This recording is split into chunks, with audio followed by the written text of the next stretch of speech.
उत्तर प्रदेश मुरादाबाद से श्रीपाल सिंह राणा की रिपोर्ट। मुरादाबाद प्रसिद्ध गायिका अनुराधा पौडवाल आज होटल हॉलिडे रिजेंसी में शाम 5 बजे प्रेस वार्ता की गई। सभी पत्रकार बंधु प्रेस वार्ता में मौजूद रहे। शाम 5 बजे स्थान होटल हॉलिडे रिजेंसी। दिनांक 21 जनवरी दिन मंगलवार। निवेदक विनोद अग्रवाल, मेयर मुरादाबाद महेश अग्रवाल, मध्य हॉलिडे रिजेंसी प्रिया अग्रवाल, प्रदेश उपाध्यक्ष महिला मोर्चा यूपी। बाइट प्रिया अग्रवाल। बाइट गायक कविता अनुराधा पौडवाल अपने सहयोगी आकाश निषाद और रविवार के साथ श्रीपाल सिंह राणा की रिपोर्ट। तो आपको अगर याद होगा 1 साल पहले रामलला की प्राण प्रतिष्ठा में अनुराधा जी और मैंने मिलकर एक स्तुति गाई थी। उस स्तुति का नाम है राम भुजंग स्तोत्र। राम भुजंग स्तोत्र। भुजंग भुजंग यानी सर्प जैसे चलता है उस छंद में लिखा गया है वो स्तोत्र। स्तोत्र स्तोत्र स्तोत्र। और उससे लिख जैसे आज ये बहुत जरूरी हो गया है कि लोग एकजुट हो जाएं, धर्म के नाम से नहीं, एक धर्म के प्रति जो प्रेम होता है उसके नाम से। वैसे ही ये राम भुजंग स्तोत्र जिन्होंने लिखा है वो थे आदि शंकराचार्य, जिन्होंने 4 पीठों की स्थापना की। और ये आदि शंकराचार्य द्वारा लिखित राम भुजंग स्तोत्र है। मैं आप लोगों को विशेष तौर पे बताना चाहती हूँ कि मतलब हम सब मिलके आदि शंकराचार्य की जितनी स्तोत्र हैं तो वो सारे प्रकाशित कर रहे हैं।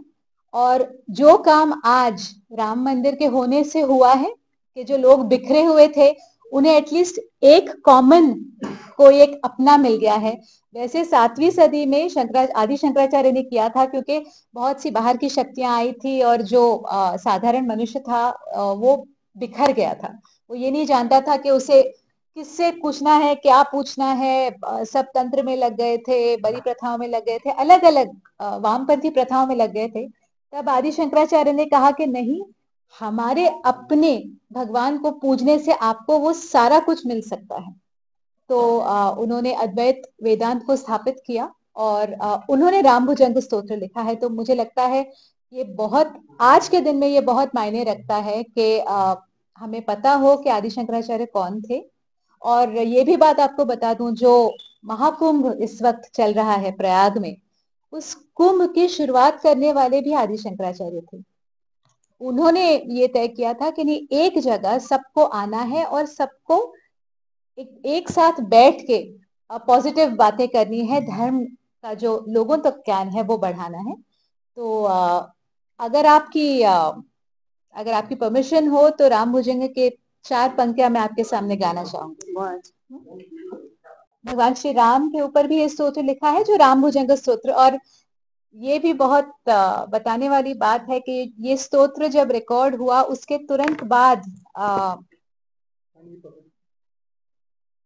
रामलला की स्थापना हुई और अनुराधा जी को ये स्तोत्र वहां पर गाने का मौका मिला।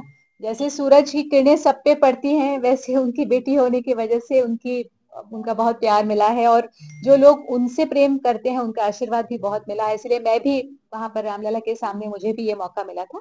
तो एक मैं इसका छंद आपके सामने प्रस्तुत करूंगी।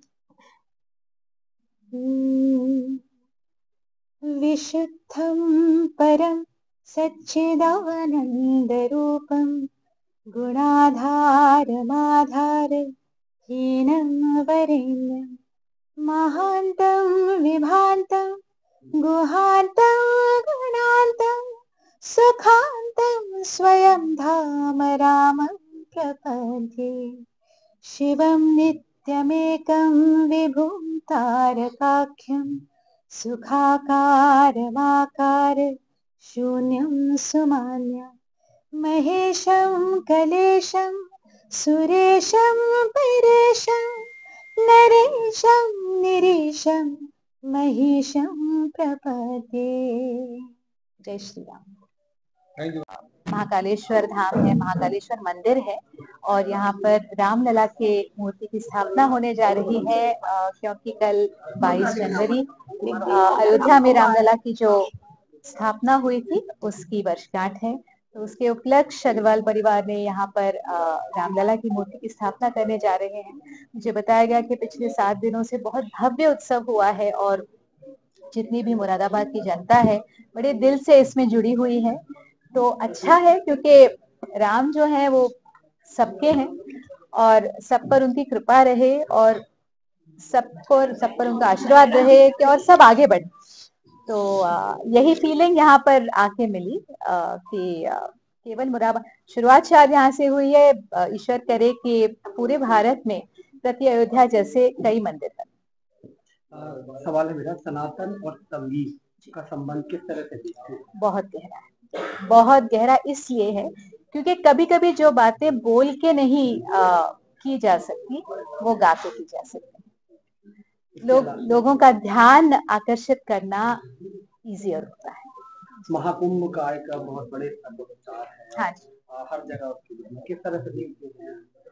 तो आप देखिए ना, जो आदि शंकराचार्य ने 7वीं सदी में जो आइडिया दी थी कि नहीं, अगर आपको कुछ अच्छा करना, अगर आपको समाज की उन्नति करनी तो सबसे पहले तो लोगों को एक टेबल पे लेके आओ।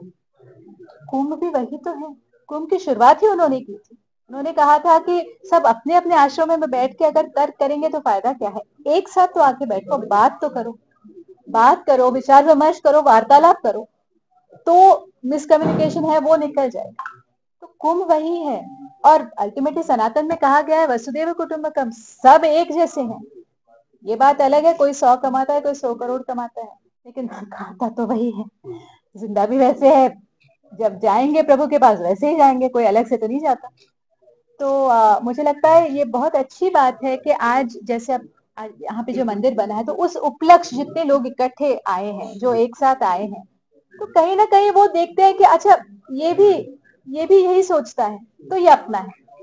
ये एक फीलिंग तो आती है, अपनेपन की फीलिंग तो आती है। और जितने मुझे लगता है जितने सनातनी हैं इस पूरे देश में, इस पूरे विश्व में, उनके लिए ऐसे मंदिर बनना या ऐसे समूह जहाँ पे वो अपनों के साथ चर्चा कर सके, विचार, ये बहुत जरूरी है। तभी जो बीच की दीवारें हैं ये तभी मिट पाएंगी। लेकिन महाकुंभ को लेकर बहुत बड़े स्तर पर राजनीति होती है, कहीं ना कहीं कटाक्ष होते हैं। हर अच्छे काम को लेके बहुत राजनीति होती है, इसीलिए लोग अच्छा काम करना बंद नहीं करते।